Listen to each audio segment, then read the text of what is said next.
Hello guys, tokugamuchirai kune chimwe chirongwa chezim Facebook Secrets and Confessions apo patinokupakurerai masecrets nemaconfessions. Regai tibva tapinda musecret yedu kana kuti confession yekutanga muzuva ranhasi.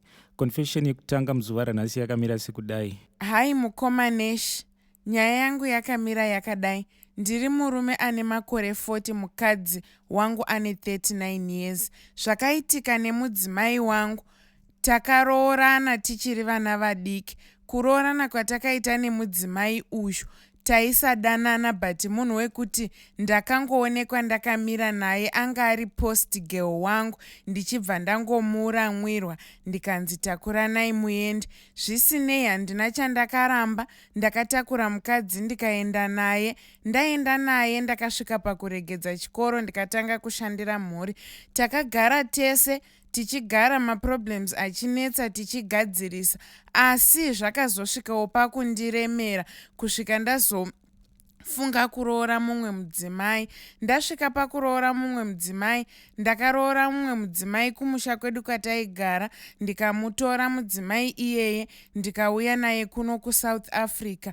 Mukadzi wangu wekutanga akasara kumusha. Mukadzi wangu wekutanga asara kumusha, ndakauya kunoku ndikagara nemudzimai wandanga ndaroora. Tikagara padarika chinguvana ndakazoona mukadzi wangu wandaiva ndasiya kuZimbabwe akundifonera nenhamba dzemuSouth Africa achindiudza kuti ini ndauya muno muSouth Africa, chichandiwana kana chichandiita sei, you will be responsible. Ndakabva ndavhunduka zvisinei paya semunhu wandaiva ndasiya mumaoko evabereki vangu. Ndakabva kuPretoria kwandandigere ndikauya muMessina ndikasangana naye. Takatanga kufamba nemudzimai wangu tichitsvaga basa, tikawana patakashanda tikashanda, asi kugara kwedu kwainetsa because taingova vanhu vekugara tichinetsana. Pega pega patainetsana munhu aitora mushonga achinwa. Saka zvakava zvinhu zvakandishungurudza zvisingaiti. Takagara tikararama upenyu hwedu tichingonetsana, ma-ups and downs akati wandei, but ndakashinga semurume. Zvadaro ndakabva paplazi pandaishanda ndikanotsvaka rimwe basa kune rimwe plazi. Ndatsvaka rimwe basa, ndakatanga kuwana basa rangu inini munhurume.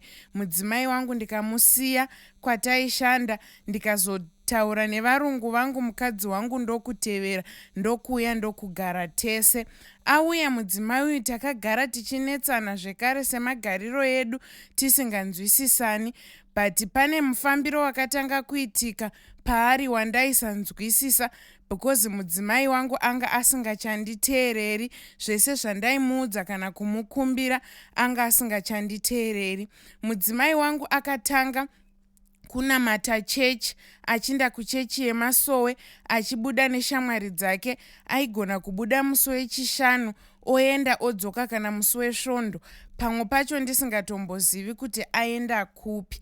Ndaiti ndikamubvunza tairwisana, takatomborwa rimwe remazuva, akasvika pakundibata nhengo yangu akandikuvadza zvekuti ndakaita vhiki ndisingaendi kana kubasa. Ndadero mukadzi wangu akatanga kuti kana tichirara mumba aizvisarudza iye orara pasi, ini ndorara pamubhedha, achirara akapfeka tracksuit. Ndakazoti rimwe remazuva ndine zvandaitsvaka ndichitotsvaga ma-earphones mumabhegi ake, ndokusecha ndokusangana nemishonga yemufuhwira yakasiyana siyana, imwe vanashaya mupenduki, dzakangosiyana siyana mishonga. Ndakamubvunza kuti ko iyi mishonga yei, haana kukwanisa kundipindura, akangotanga kuchema achipopota. Zvadaro ndakabva ndatora mubhegi rake randanga ndaona muine mishonga iya, ndobva ndatanga kurisecha ndichimuratidza zvinhu zvake zvandandasangana nazvo. Zvamawee zvandakasangana nazvo zvaityisa. Mishonga yaivamo nema-HIV test kits, handisiri kuziva kuti akamaitwa kupi uye nani.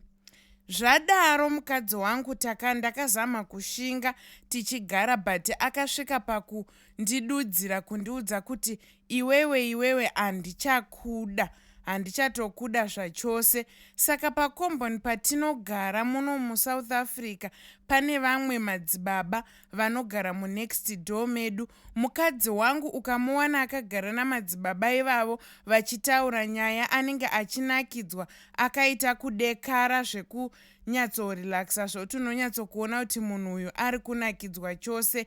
Asi achingobva pana baba ivavo achiuya mumba, mukadzi wangu unochinja kuita shumba zvekuti kana neni ndinototya kana kumuguma.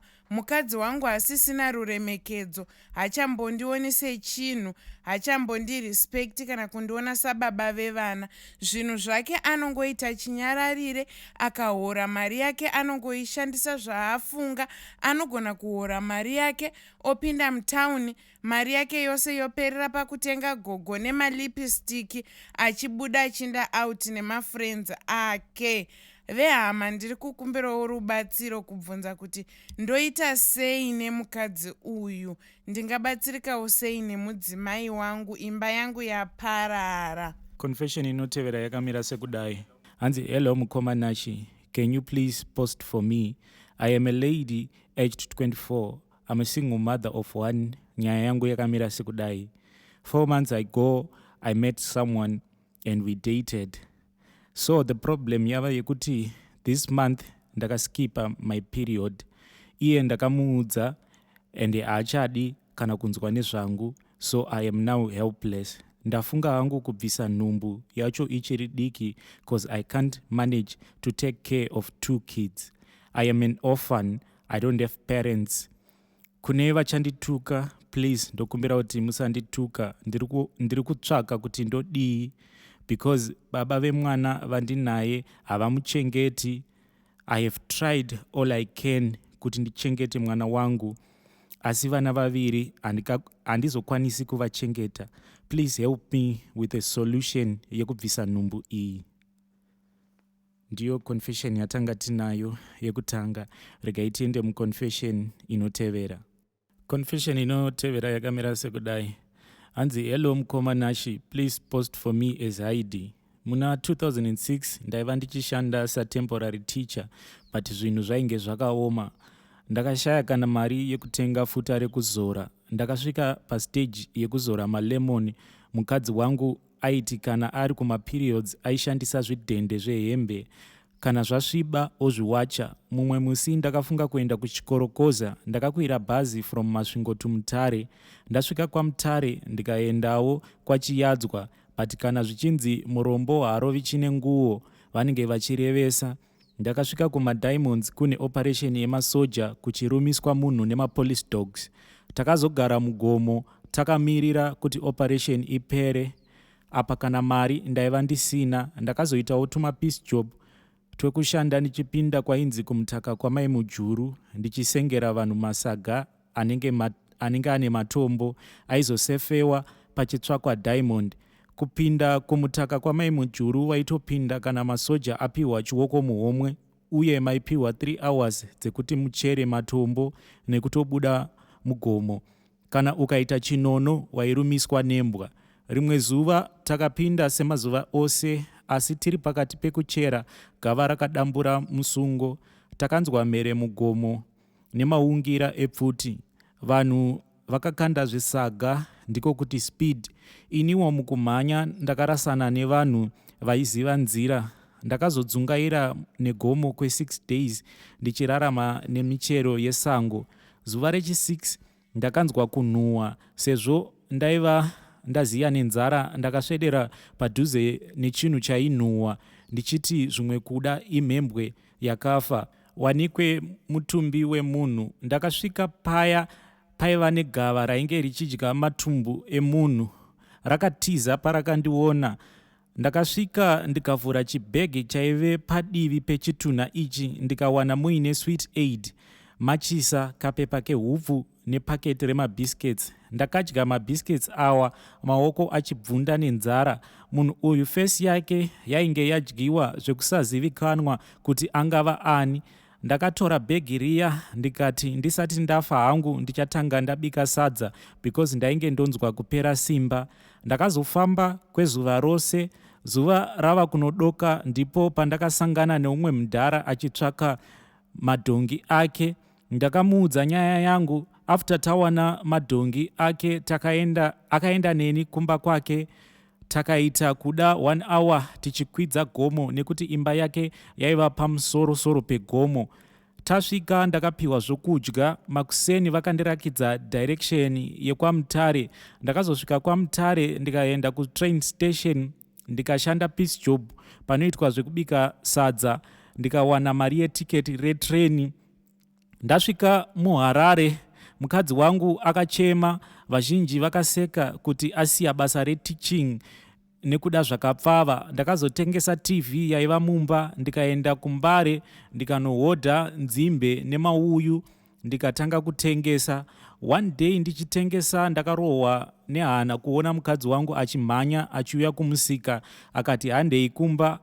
Tichifamba ndaingoti nhai Mwari, kana kuri kumusha kwafiwa ndichatangira pai.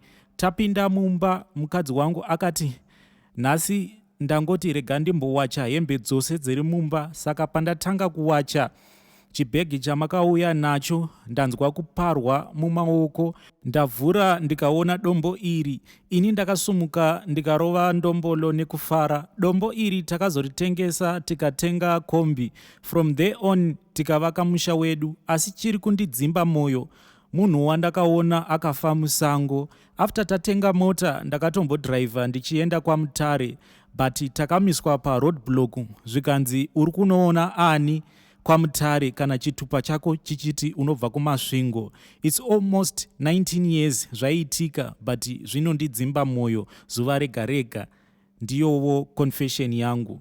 Nyaya inotevera yakamira sekudai. Hanzi makadii mukomanashi. Ndakasangana nemwanasikana anonzi Lisa Chikwara kupita Marisburg. She is around 18 years and ane mwana mucheche ane 2 years. Anogara achikumbira mumastreets kupita Marisburg Spa. Hanzi mama vakashaya, saka ndakasara ndega kumikuku yekumasuwane Jika Joe. Ndakamubvunza kuti ko family yekwamai vanonzi vanani.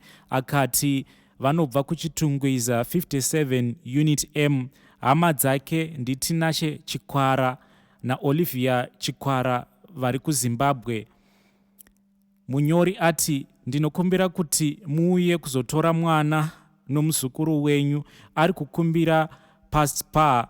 Haasi kuita zvemadrugs asi kungoti haana kwekuenda. Adzokorora akati Tinashe naOlivia ndinokumbira kuti muuye kuzotora mwanasikana nemuzukuru wenyu ari kukumbira muPeter Marisburg. Hanzi anokumbira ari paspa.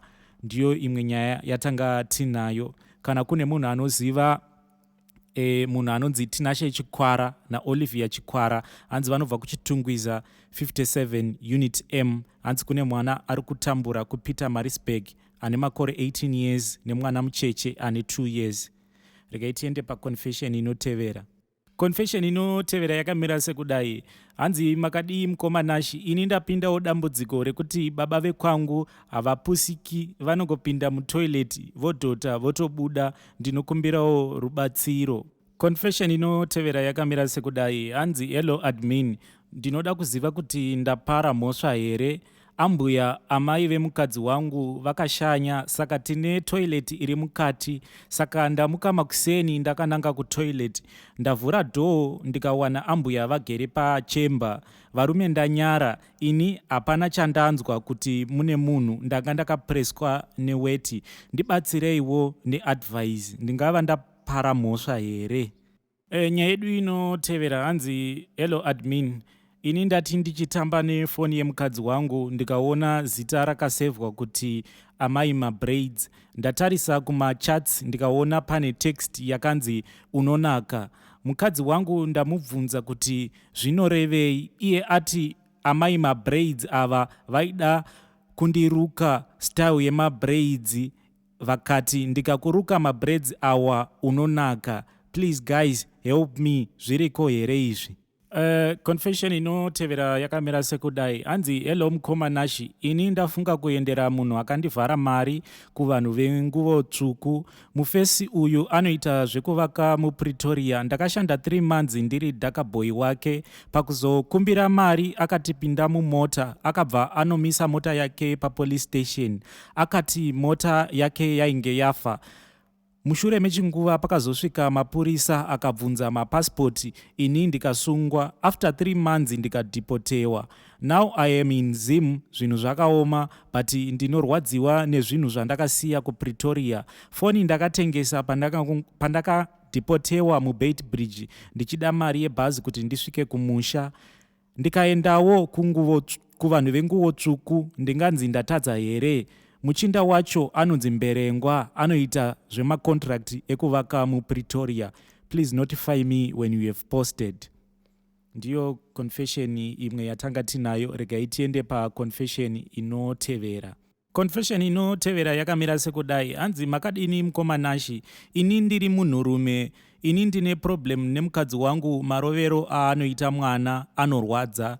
Ndinoda kumutsiura, but problem mwana uyu ndewake. So I tried kumboti manyanya kurova mwana, akati handidi kuti akure ane hunhu sehwababa vake. Ndakabva ndanyarara, but I feel sorry for the young boy. Dzimwe nguva anorohwa mambama oro kukikwa naamai vake. Mukadzi wangu ndomuudza sei kuti marovero aunoita mwana haana kunaka. Even mashoko ake kumwana anowanzoti uri mwana wembwa.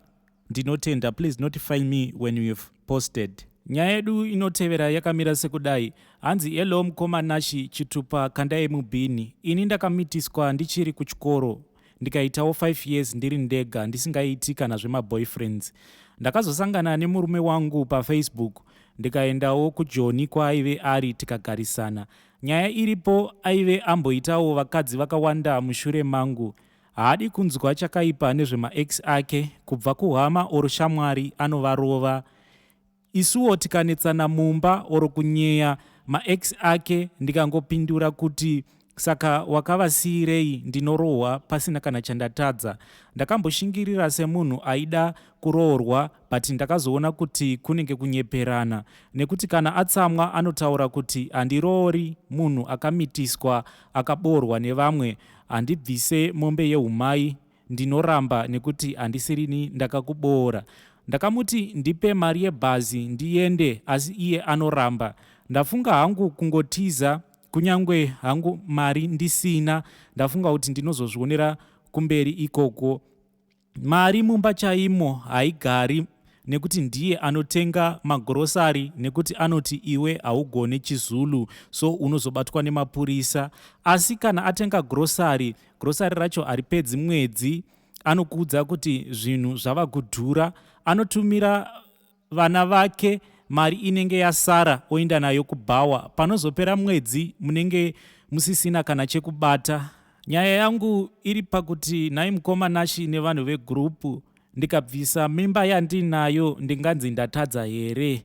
Nenyaya yekuti zvinondirwadza kugara ndichitukwa nekurohwa. Please post this story mugroup reSecrets and Confessions. Regai tiende paconfession inotevera. Confession inotevera yakamira sekudai. Hanzi, hello mukomana, ndekupiwo kunotengeswa maspams. Ini nhamo yandinetsa. Ndinokumbira kuti mundiposterewo kuti kana kune munhu anoziva kunotengeswa maspams, ndinodawo kutengesa angu, zvimwe kuda ndingawana mari yekurarama. Ndatenda. Okay guys, ndiwo maconfessions atanga tinawo muzuva ranhasi. Kana muchida kuti wana tiripo paFacebook, tine Facebook group redu rinonzi Zim Deep Secrets and Confessions Latest. Ndini admin wenyu Nashiboy. Even pa WhatsApp you can also send me confessions enyu pa WhatsApp, ndomaposta pa Facebook. Tine chimwe chirongwa futi chinonzi Zimbabwe are you single and searching. You can send me your info, then I'll also post on the group. Maybe unokwanisa kuwana umwe wekusing la and ming la nae. Anditi, thank you very much. Until we meet again, tinongoti happy Secrets and Confessions. Please also subscribe and also hit the like button kutrati page redu rite say rikure. Anditi, thank you very much.